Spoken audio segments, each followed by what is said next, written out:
আজকের রেসিপি পটলের ভর্তা।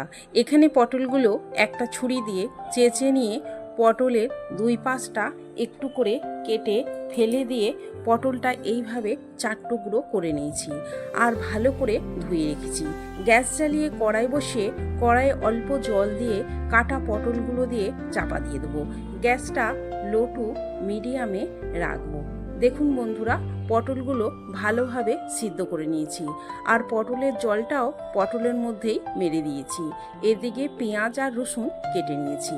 গ্যাসের উপর কড়াই বসে সর্ষের তেল দিয়ে কালো জিরে আর শুকনো লঙ্কা দিয়ে দেবো। লঙ্কাটা ভাজা হয়ে গেলে কুচানো রসুন কুচি দিয়ে একটু ভেজে পেঁয়াজ কুচিটা দিয়ে দেবো।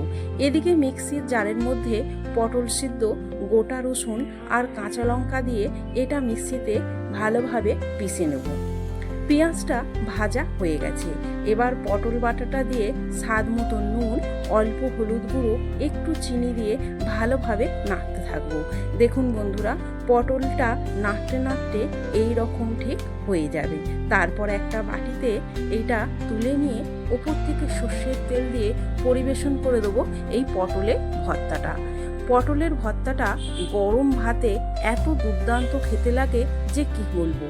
এই ভর্তাটা থাকলে আর কিছু লাগবে না। আমার এই রেসিপিটা আপনাদের যদি ভালো লাগে তাহলে লাইক, কমেন্ট ও শেয়ার করে দেবেন।